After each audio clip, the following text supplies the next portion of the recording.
Oi, pessoal, tudo bem? Aqui quem está falando é a professora Louise e hoje a gente já vai dar início ao nosso conteúdo da terceira avaliação. A gente vai falar hoje sobre funções reprodutivas, né? A gente vai começar com o capítulo 7, que se chama Harmonia das Funções Reprodutivas.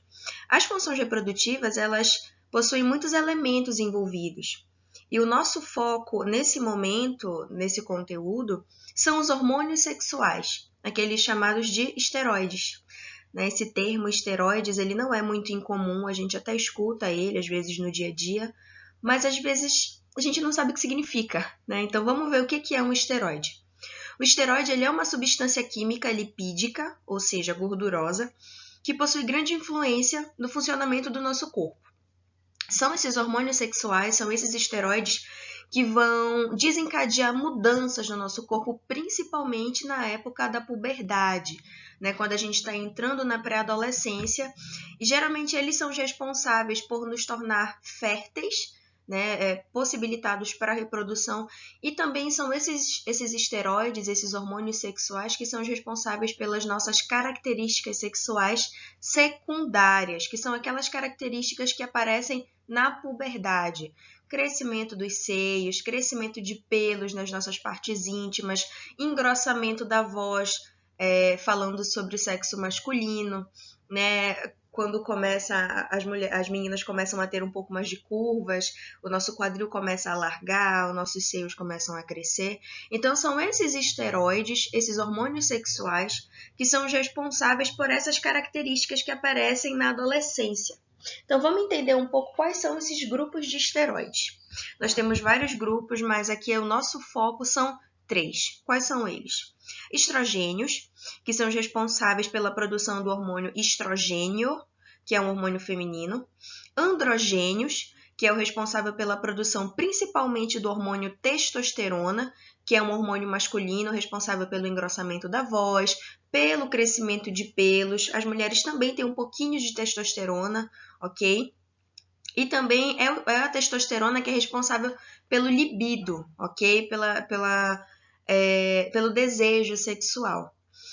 E a gente tem os progestanos, que são um grupo de hormônios responsáveis pela produção principalmente de progesterona, que também é um hormônio feminino.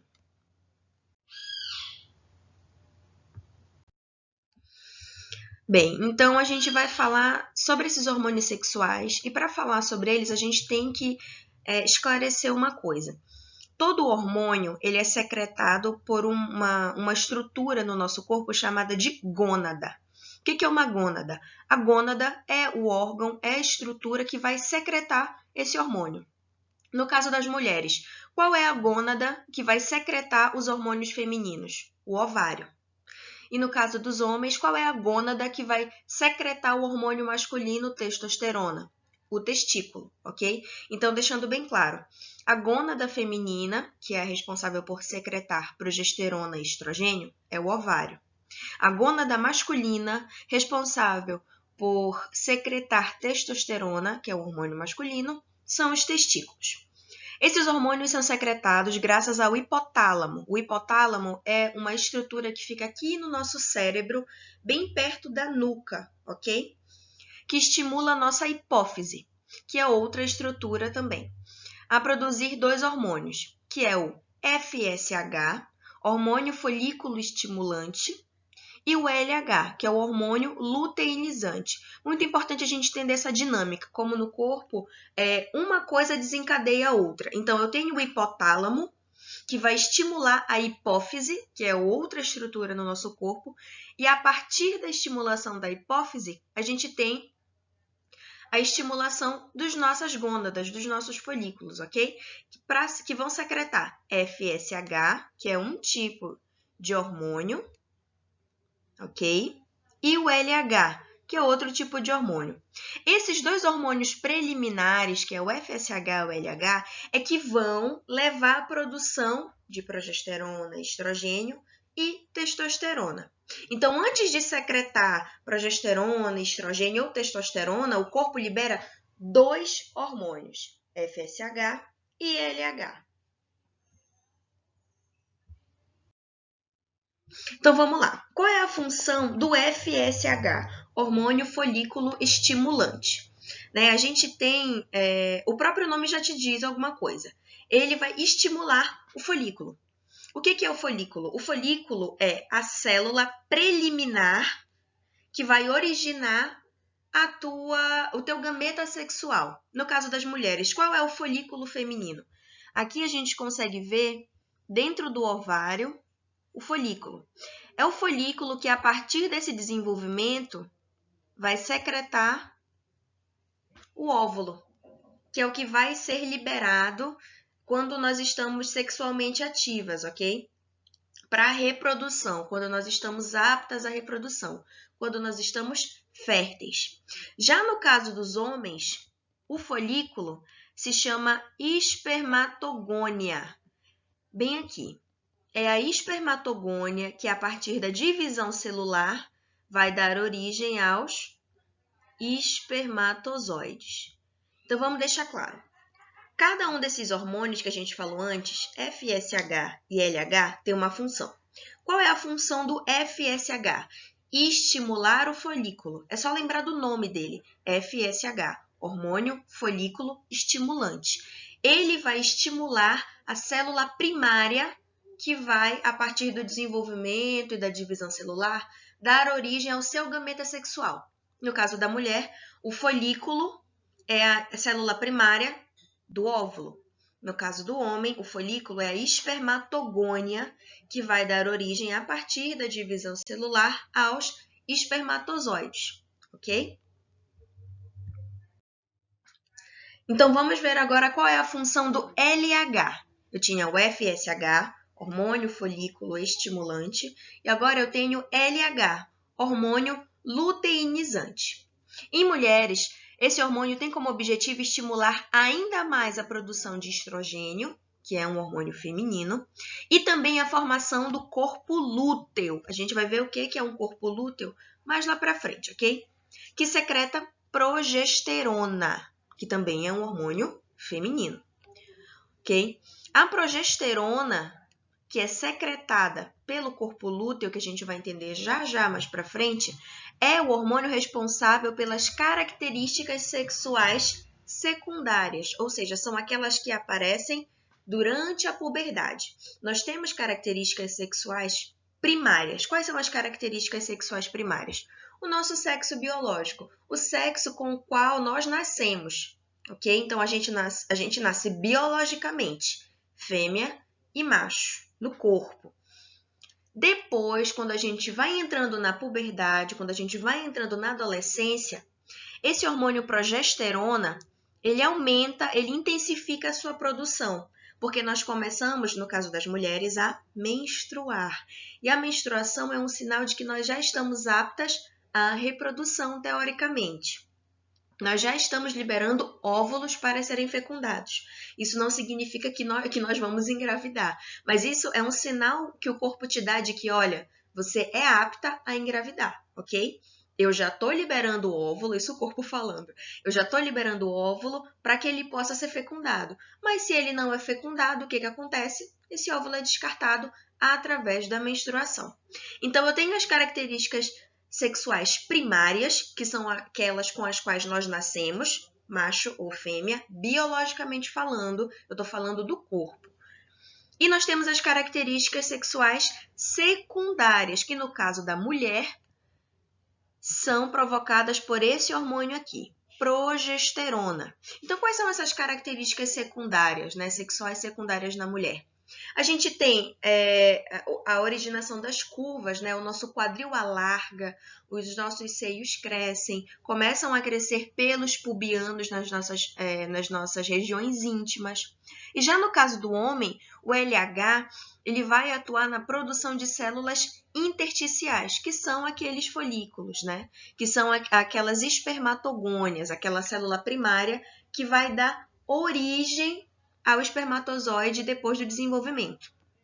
E também o LH ele vai ser responsável pela produção de testosterona, que é o hormônio responsável pelo amadurecimento dos órgãos genitais, o impulso sexual nos meninos e ao aparecimento das características sexuais secundárias nos homens. Então, quais são as características sexuais secundárias nos meninos também nessa época da puberdade? Começam a crescer pelos pelo corpo, não só na região íntima, às vezes começam a crescer pelos na região do peitoral. A voz dos meninos começa a engrossar, eles começam a crescer, a testosterona também leva a esse crescimento acelerado dos meninos. Então, essas são as características sexuais secundárias nos homens.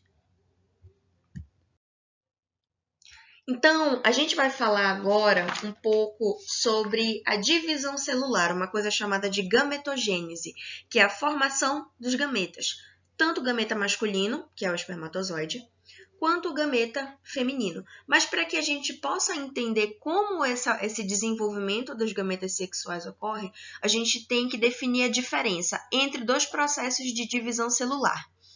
Eu tenho um processo de divisão celular que vocês já conhecem, mas talvez não conheçam por esse nome, mas vocês já sabem o que é a mitose. O que é a mitose? A mitose é um processo de divisão celular que acontece durante a vida toda do indivíduo, ok?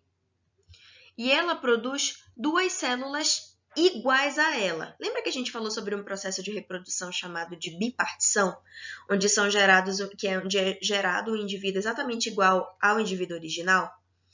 O processo de divisão celular de mitose, ele tem a mesma lógica. A célula, ela se divide e a partir dela se origina uma célula exatamente igual a ela. A essas células a gente chama de célula somática. E são produzidas células iguais à célula-mãe, ou seja, igual à célula original. Esse tipo de processo de divisão celular vocês já conhecem. A gente falou quando a gente estava falando sobre reprodução assexuada, porque não tem mistura de material genético. É só aquela célula produzindo uma célula exatamente igual. Então, o DNA da célula original vai ser exatamente igual à nova célula. Só que quando a gente fala sobre gametogênese, que é o próximo assunto, ok? Até botar uma seta aqui, o próximo assunto, a gente está falando sobre outro tipo de divisão celular.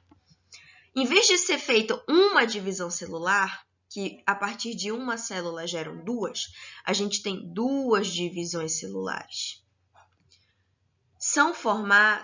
Ela não acontece durante a vida toda, ok? Ela só vai ocorrer, o processo de meiose, ele só ocorre nas células sexuais. Quais são as células sexuais? Os nossos gametas, óvulo e espermatozoide. Nesse tipo de divisão, a gente não tem um indivíduo novo que é exatamente igual.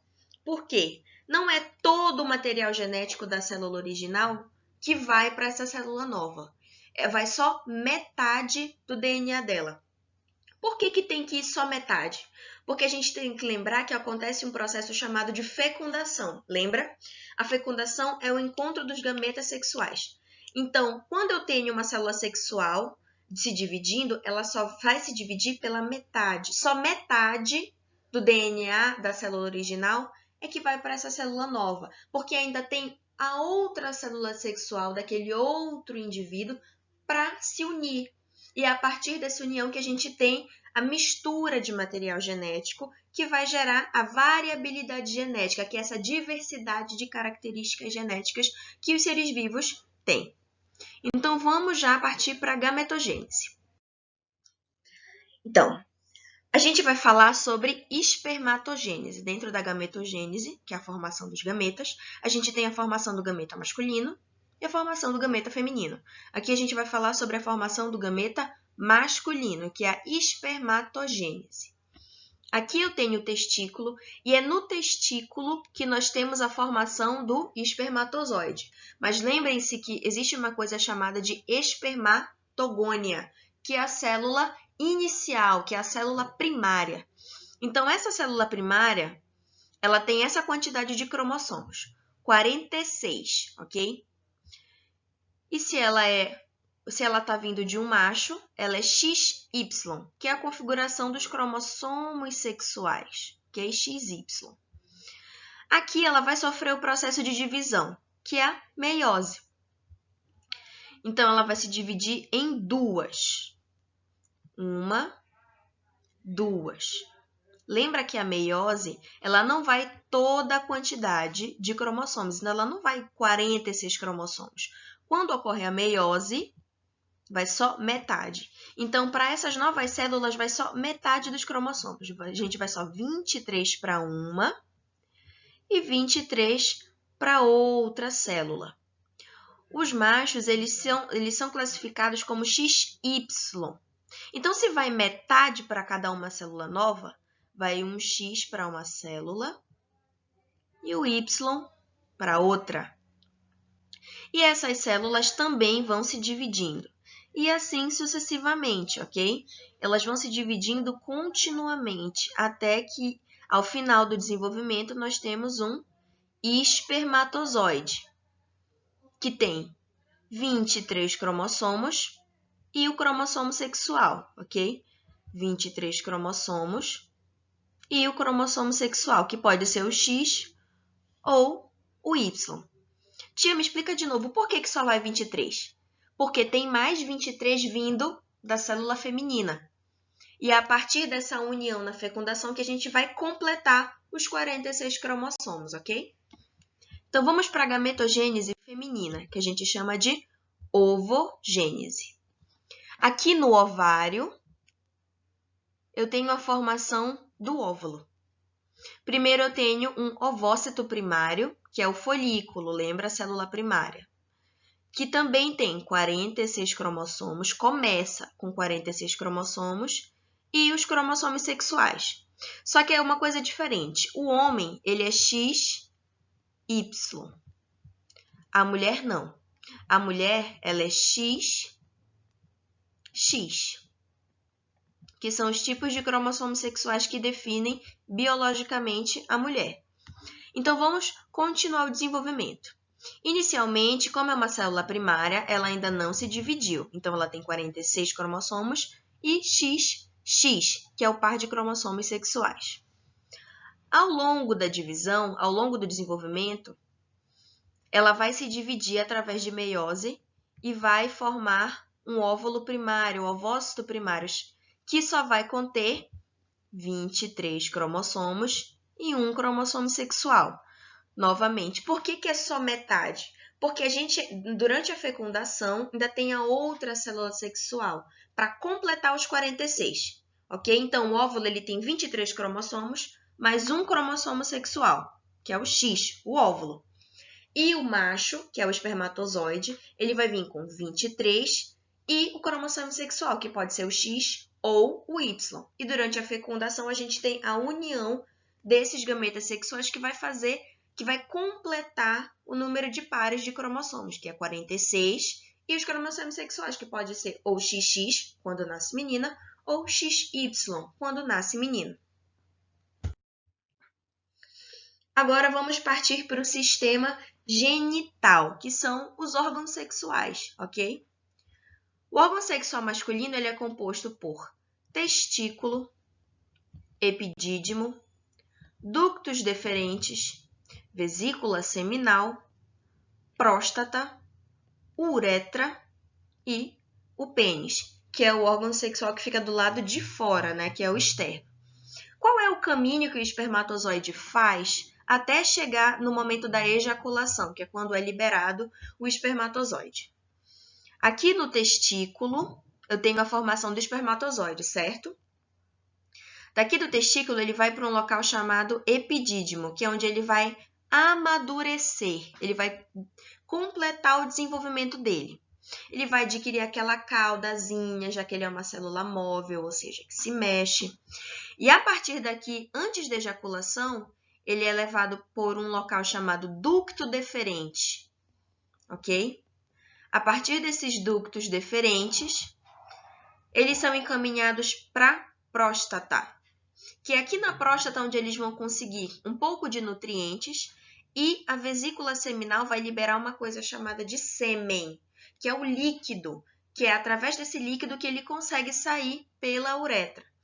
Então, completando esse caminho, ele vem do testículo, vai para o epidídimo, vem pelos ductos deferentes e fica aqui, alojado na próstata, esperando o momento da ejaculação.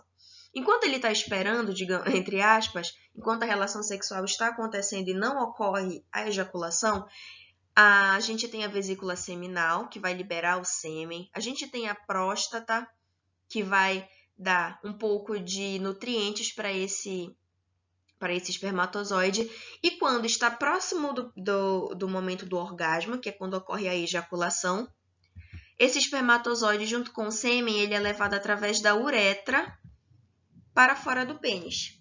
Então, é esse o caminho que o espermatozoide faz, desde o seu desenvolvimento até a ejaculação. Aqui a gente tem a estrutura interna do pênis. Ao contrário do que muita gente acha, o pênis ele não é formado por músculo, ok? Ele é formado por tecido conjuntivo. E esse tecido conjuntivo ele é repleto de vasos sanguíneos. É essa irrigação, quando o sangue vai todo para o pênis, que faz com que ele fique ereto, ok? Então, a gente tem essas coisas chamadas de ductos cavernosos ou corpos cavernosos. Aqui a gente está vendo a uretra, ok? Onde a gente também tem corpo esponjoso. Aqui a gente tem outro corpo cavernoso, que se encaminham aqui. Essa parte vermelhinha é como se fosse o sangue irrigando, ok? Esse sangue, ele irriga o pênis no momento da relação sexual e faz com que ele fique ereto, próprio para a ejaculação acontecer. Agora vamos falar sobre o sistema genital feminino. O sistema genital feminino interno, ou seja, a parte de dentro, ele é formado pelos ovários, tubas uterinas, o útero e o canal vaginal. Aqui a gente tem o ovário. É aqui onde são formados os óvulos, ok? Esse óvulo, ele durante o processo de ovulação, ele é liberado aqui num local chamado tubas uterinas. E aqui na tuba uterina que ocorre a fecundação, quando há relação sexual sem proteção, ok? Quando não há fecundação, ok? Esse óvulo ele vem se encaminhando para cá, para o útero, ok? Deixa eu até puxar uma setinha. Aqui a gente tem o ovário. Aqui nós temos as tubas uterinas. E é bem aqui que fica... Opa! Deixa eu apagar aqui, tivemos problemas técnicos. Bem aqui é que fica o útero. Bem aqui no meio. Ok? Bem aqui eu tenho o útero. E esse óvulo, ele se aloja bem aqui no útero, esperando o momento da fecundação. Mas se a fecundação não ocorre, ele é descartado. E é nesse momento que nós temos um processo chamado de menstruação. Ele é descartado através de um órgão, de uma estrutura do sistema genital feminino chamado de canal vaginal. Ok? Então, o que acontece dentro do ovário? Aqui a gente tem o folículo primário, ok? Que é o que vai dar origem ao ovócito secundário, ou seja, o óvulo, quando ele é liberado, ele é retirado do ovário e está indo para as tubas uterinas. Quando esse óvulo ele termina o seu desenvolvimento e ele é liberado do ovário, fica um resquício de material. E esse resquício de material ele é chamado de corpo lúteo. E é esse corpo lúteo que vai liberar uma coisa chamada de progesterona, que é o hormônio sexual feminino, responsável pelas nossas características sexuais secundárias. E quando a mulher engravida, é também a progesterona que é responsável por manter a gravidez na mulher, ok? Então, aqui a gente já falou sobre o sistema genital feminino interno. E aqui nós temos o sistema genital feminino externo. Aqui nós temos uma coisa chamada de vulva. A parte externa do sistema genital feminino se chama vulva.